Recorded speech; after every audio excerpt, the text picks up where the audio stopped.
हम सब home makers का ना most of the time kitchen में गुज़रता है और कहीं न कहीं सोशल मीडिया से या किसी न किसी के घर पे जाकर किसी न किसी को देखकर हम चाहे कितनी भी कोशिश करें ना खुद को समझाने की, मगर दिल में कहीं न कहीं ये ख्वाहिश ज़रूर आती है कि हमें भी अपने किचन में क्रॉकरी को अपग्रेड करना चाहिए, हमें अपने किचन में थोड़ी बहुत रेनोवेट करना चाहिए, ताकि जहाँ पर हमने मोस्ट ऑफ़ द टाइम अपना गुज़ारना है ना, तो जब हमारे पास वो चीज़ें अच्छी होती हैं, बेहतर होती हैं, तो हमें एक अच्छी और एक पॉजिटिव वाइब होती है और काम करने में भी ज़्यादा खुशी महसूस होती है। अगर जब भी हम किचन को अपग्रेड करने के बारे में या अपनी क्रॉकरी को अपग्रेड करने के बारे में सोचते हैं ना, तो फिर यही सोच के खामोश हो जाते हैं। तो इसके लिए तो हमें बहुत ज़्यादा पैसों की ज़रूरत होती है, और अगर हम इस पर इन्वेस्ट कर देंगे ना, तो फिर हमारा बजट बिल्कुल आउट हो जाएगा। तो आज की वीडियो में मैं आपके साथ शेयर करूंगी कि किचन को आप किस तरह से बजट फ्रेंडली रहकर अपनी तमाम चीज़ों को अपग्रेड कर सकते हैं। ऐसे टिप्स एंड ट्रिक्स शेयर करूंगी जो कि आपके लिए बहुत ज़्यादा हेल्पफुल होंगी, जिनको मैं खुद फॉलो करती हूँ और फॉलो करके मैं हर चीज़ को मैनेज करती हूँ, बजट में रहकर सब चीज़ों को मैं मेंटेन करती हूँ। तो वीडियो आपने कंप्लीट देखनी, आपके लिए बहुत ज़्यादा हेल्पफुल होगी। सो अस्सलाम वालेकुम my YouTube family, I hope you are all doing well. आज मैं आपके साथ चना पुलाव की भी बहुत ही मज़ेदार सी रेसिपी शेयर कर रही हूँ, जो कि बहुत क्विक और इंस्टेंट बन जाता है और बहुत ही ज़्यादा टेस्टी बनता है। तो वीडियो आपने कंप्लीट देखनी है, स्किप नहीं करनी। मैं अपनी क्रॉकरी शॉपिंग भी आपके साथ शेयर करूँगी और साथ साथ में आप चना पुलाव की रेसिपी भी आप स्टेप बाय स्टेप फॉलो करें और इसे ज़रूर ट्राई कीजिएगा। आजकल अगर देखा जाए ना, तो महंगाई इतनी ज़्यादा हो गई है और अब महदूद वसाइल के अंदर रहकर अपने बजट को चलाना, अपने घर को मेनटेन करना भी एक हाउस वाइफ की ही जिम्मेदारी होती है। क्योंकि जो मर्द हज़रात होते हैं ना, उनका काम तो होता है ला के देना, कमा के देना, मगर किचन को मैनेज करना, अपने घर को मैनेज करना, तमाम एक्सपेंसेस को मैनेज करना ना, ये सब हम होम मेकर्स की रिस्पॉन्सिबिलिटी होती है। स्पेशली जो जॉब पर्सन होते हैं ना, वो अपनी सैलरी लाकर जब अपनी वाइफ को देते हैं ना, तो फिर ये तमाम जो है वो एक होम मेकर पर ही डिपेंड करता है कि उसने किस तरह से अपने बजट के अंदर रह कर अपने घर को और अपने मंथ को जो है ना बहुत अच्छे से चलाना है। साथ ही साथ सेविंग भी करनी है, ताकि वो अपने मुश्किल टाइम के लिए सेव कर सके। और अभी आजकल का जो टाइम चल रहा है ना, देखिए रमज़ान मुबारक का महीना है, उसमें सहर और अफ्तार की रूटीन है, फिर साथ में जो है वो ईद की शॉपिंग है, बच्चों के कपड़े, जूते, इसके अलावा अदर एक्सपेंसेस होते हैं। इसके अलावा जो है वो फ़ौरन से जैसे ही रमज़ान मुबारक या फिर ईद जो है वो एंड होगी, उसके फ़ौरन बाद जो है वो बच्चों के एग्ज़ाम्स एंड होंगे, तो न्यू सेशन स्टार्ट हो जाएगा। फिर उसके लिए फ़ौरन से एक न्यू जो है वो एक्सपेंसेस होते हैं, यानी कि बच्चों के लिए न्यू सेशन के लिए बुक्स वगैरह लेना, तमाम एक्सपेंसेस को मैनेज करना एक अच्छा खासा टास्किंग काम होता है। तो इसके अंदर एक औरत, एक होम मेकर अगर समझदारी के साथ इन तमाम चीज़ों को मैनेज करें ना, तो कुछ भी मुश्किल नहीं होता। तो इसके लिए मैं आपके साथ टिप्स शेयर करती हूँ कि किस तरह से आप इन चीज़ों को मैनेज करेंगे। अपने बजट को कंट्रोल करने के लिए टिप नंबर 1 तो मैं आपके साथ यही शेयर करूँगी कि बिला ज़रूरत जो है ना, वो आप शॉपिंग पर ना जाएँ। अक्सर होम मेकर्स को मैंने देखा है कि जैसे ही मंथ स्टार्ट हुआ, हस्बैंड ने सैलरी ला के दी, तो वो बहनें मेरी क्या करती हैं कि फ़ौरन से ना मार्केट चली जाती हैं। विद इन 1 वीक उनकी कोशिश होती है कि जितने भी मैक्सिमम पैसे हैं ना, वो मार्केट जाती हैं।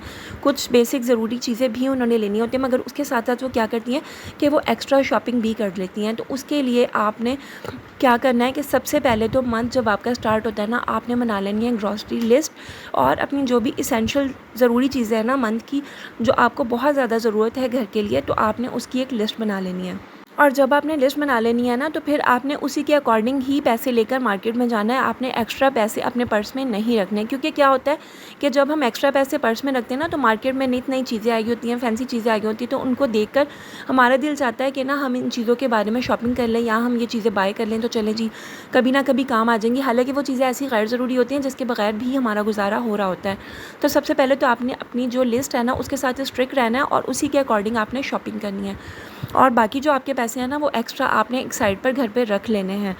फिर जब आपका मंथ एंड होता है और उसके बाद नेक्स्ट मंथ भी इसी तरह से आपने करना है। फिर इस तरह जब 2-3 महीने के आपके पैसे सेव होंगे ना, जो आपने एक्स्ट्रा रखे हुए थे, आपने सेविंग की हुई थी, तो फिर आपने उन पैसों से जो आपकी ज़रूरी चीज़ें हैं, जिसकी आपको ज़रूरत है या जो आपने सोची हुई है कि मुझे लेनी है, तो फिर आप उन पैसों को सेव करके फिर आप वो चीज़ बाय करें। उससे क्या होगा कि आपका बजट बिल्कुल भी आउट नहीं होगा, और जो चीज़ें आपने सोची होंगी या जो चीज़ें आपके किचन में ज़रूरत है लेने की, तो वो आप ले सकते हैं। जैसे कि मैं आगे चल के आपके साथ शेयर करती हूँ कि मैंने अपनी क्रॉकरी में कौन कौन सी चीज़ें अपग्रेड की हैं, और ये मैंने इन्हीं टिप्स के साथ की हैं।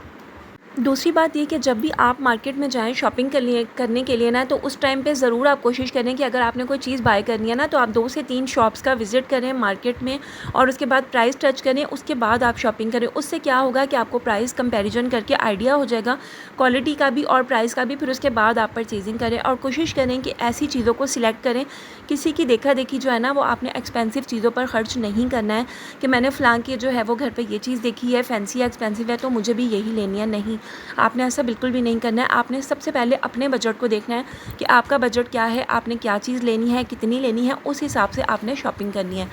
मगर इसका मतलब बिल्कुल भी ये नहीं है कि बिल्कुल लो क्वालिटी की चीज़ ले लें ताकि आपको बार बार जो है वो इन्वेस्ट करना पड़े।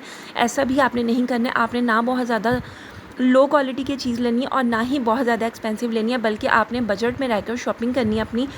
कहते हैं ना कि महंगा रोए एक बार, सस्ता रोए बार बार। तो आपने लेते हुए हमेशा क्वालिटी का ख्याल रखना है। आपने चीज़ देखनी है कि आप जो चीज़ ले रहे हैं उसकी क्वालिटी भी अच्छी होनी चाहिए और प्राइस भी मुनासिब होने चाहिए।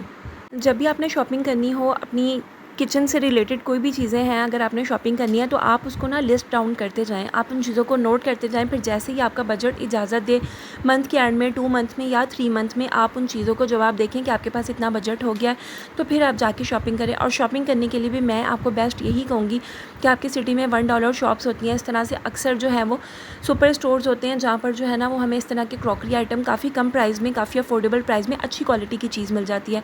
या फिर अक्सर सिटीज़ में जो है वो इस तरह की क्रॉकरी शॉप्स होती हैं जहाँ पर आपको कम प्राइस में मिल जाती हैं। तो आप सर्वे करें, आप विज़िट करें, जहाँ पर आपको चीज़ मुनासिब प्राइस में मिलती है ना अच्छी क्वालिटी की, आप वहाँ से बाय करें। और क्रॉकरी को अपग्रेड करने के बारे में जब भी आपने सोचना है तो हमेशा आपने बेसिक से स्टार्ट करना है। आप जिस तरह से देखें डेली यूज़ में हमारी जो प्लेट्स होती हैं ना वो हमारी डेली यूज़ हो रही होती हैं। इसके अलावा कुछ बाउल्स होते हैं, इसके अलावा सर्विंग प्लेट्स होती हैं, कप्स होते हैं, ग्लासेस होते हैं, बेसिक कुछ स्टोरेज जार्स होते हैं, स्पाइस कंटेनर्स होते हैं। ये ऐसी बेसिक चीज़ें होती हैं ना कि आप जब अपग्रेड करें ना तो उन चीज़ों से आप अपना स्टार्ट करें। अब मैंने जब अपनी क्रॉकरी को अपग्रेड करने के बारे में सोचा था ना, तो मैंने 5 से 6,000 तक का बजट अपना रखा हुआ था कि इस बजट के अंदर मुझे ये चीज़ें लेनी है।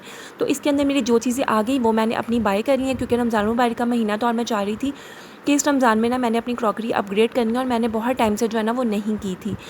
तो इस टाइम पे मैंने कर लिया, और कुछ जो है ना वो मेरी चीज़ें अभी भी लिस्ट में पेंडिंग है। तो इंशाअल्लाह ताला जब मैं 2 से 3 मंथ के बाद दोबारा करूँगी तो फिर मैं आपके साथ दोबारा से शेयर करूँगी। अच्छा, ये जो प्लेट्स हैं ना, ये मैंने 6 बड़ी प्लेट्स बाय की थी और 6 जो है वो मैंने छोटी की थी, क्योंकि हमारी फैमिली में जो है वो 4 मेंबर्स हैं। इसके अलावा अलग से सेपरेटली मेरे पास डिनर सेट वगैरह हैं, पर मैं चाह रही थी कि मतलब डेली यूज़ के लिए मैं सेपरेट ले लूँ। इसके अलावा ये जो बाउल है ये मैंने $1 शॉप से लिया था, और ये जो है ना वो मैंने सेपरेट बाउल जो है वो मैच किया है। बट मैंने कोशिश की थी कि दोनों के कलर जो है ना वो मैचिंग करूँ, ताकि जब मैं एक साथ अपने डेली यूज़ में सर्व करूँ ना तो बिल्कुल ऐसा लगे कि जैसे मैंने सेट बाय किया। इसके अलावा कुछ सर्विंग प्लेट्स वगैरह थी जो कि मैंने रमज़ान मुबारक के अकॉर्डिंग ली थी, ताकि मैं डिफरेंट टाइप की चीज़ें जो है ना वो इसके अंदर सर्व कर सकूँ। इसी तरह से बास्केट्स हैं, इसमें से कुछ चीज़ें जो है ना वो मैंने $1 शॉप से ली हैं, जिस तरह से स्टोरेज कंटेनर्स हैं। इसके अलावा ये जो बॉटल्स वगैरह हैं और ये जो हैंगर्स वगैरह नज़र आ रहे हैं, ये मैंने ओपन मार्केट से लिए हैं। अक्सर जो है ना वो हर सिटी में जो है ना वो स्टॉल्स होते हैं कुछ लगे हुए, जिन पर आपको किचन से रिलेटेड छोटे छोटे से जो हैं वो गैजेट्स वगैरह मिल जाते हैं, छोटे छोटे इस तरह के आइटम मिल जाते हैं जो काफ़ी ज़्यादा अफोर्डेबल होते हैं, बजट फ्रेंडली होते हैं, और काफ़ी फैंसी चीज़ें आपको यहाँ पर मिल जाती हैं। तो अगर आपके सिटी में भी इस तरह से है ना तो आप इनको विज़िट करें और कोशिश करें कि यहाँ से प्राइस टच करके अगर आपको मुनासिब प्राइस में मिलती है ना तो आप यहाँ से ज़रूर बाय करें। ये जितनी भी चीज़ें हैं ना तो मैंने इसी तरह से छोटी छोटी चीज़ें अपनी बाय की हैं, और यकीन करिए चीज़ें इतनी ज़्यादा एक्सपेंसिव नहीं है, मगर थोड़ा सा अगर औरत समझदारी के साथ, सलीकामंदी के साथ अपने किचन को अपग्रेड करना चाहे ना तो ये बिल्कुल भी मुश्किल नहीं, ना ही इसमें बहुत ज़्यादा पैसे लगते हैं, बल्कि समझदारी के साथ अगर आप अपग्रेड करें तो छोटी छोटी चीज़ों को आप अपग्रेड करके अपने किचन के अंदर एक न्यू लुक ला सकते हैं। इसी तरह से देखें वुडन स्पून से, आपको पता है कि मैं जो है ना मोस्टली वुडन स्पून यूज़ करती हूँ, और मेरा जो है ना ये ख़राब हो रहा था, तो इसलिए मैंने यहाँ पर ये न्यू बाय किया है। और इसके अलावा ये जो है स्पैचुला है, स्पैचुला डेली यूज़ में काम आते हैं हमारे। इस तरह से जो कप्स मैंने वीडियो के स्टार्ट में आपको दिखाया ना, ये सिर्फ 6 कप्स जो है ना वो मैंने तारिक रोड की मार्केट से लिए थे, ओपन मार्केट से लिए, और 550 में मुझे मिले, और ये इतने खूबसूरत कप्स हैं, बिल्कुल लाइट वेट हैं और बहुत ही अच्छे हैं। इसी तरह से अगर ये जो स्टोरेज जार्स हैं, आपको पता है कि ये बेसिक ज़रूरत है किचन की, कुछ जार जो है वो हमें बड़े साइज़ में चाहिए होते हैं, कुछ छोटे साइज़ में चाहिए होते हैं। तो ये जार जो है ना, ये 6 जार मुझे 150 रुपीज़ में बहुत ही ज़्यादा अफोर्डेबल प्राइस में मिले। तो मैंने आपसे पहले ही जो टिप्स एंड ट्रिक्स शेयर किए हैं ना, तो अगर आप इन तमाम टिप्स को फॉलो करेंगे तो आप भी बहुत आसानी के साथ अपने बजट को मेंटेन कर सकते हैं, अपने किचन की क्रॉकरी को अपग्रेड कर सकते हैं अपने बजट के अंदर रहकर। बिल्कुल भी आपको जो है ना वो मंथ के एंड में परेशानी नहीं होगी, और आप हर चीज़ को बहुत अच्छे से मैनेज भी कर लेंगे। तो आई होप कि मेरी जो वीडियो है आपके लिए बहुत ज़्यादा हेल्पफुल रही होगी। इसी तरह से ये देखें, ये बास्केट्स वगैरह हैं जो कि हमारे किचन में भी और घर पे मल्टीपर्पज़ यूज़ हो सकती हैं। इसी तरह से स्टेनर्स हैं जो कि मेरे ख़राब हो रहे थे, तो मैंने ये भी अपनी लिस्ट में ऐड किए थे। तो बहुत आसानी के साथ मैंने अपने बजट में रह के अपनी किचन की क्रॉकरी को अपग्रेड किया है। आई होप कि वीडियो जो है ना आपके लिए बहुत हेल्पफुल रही होगी। आपको वीडियो अगर अच्छी लगी हो तो आपने मुझे कमेंट करके ज़रूर बताना है। चैनल पर फर्स्ट टाइम आए हैं तो चैनल को सब्सक्राइब करके बेल नोटिफिकेशन को ऑन कर लेना, ताकि अपकमिंग वीडियो मिस ना हो। अल्लाह हाफिज़।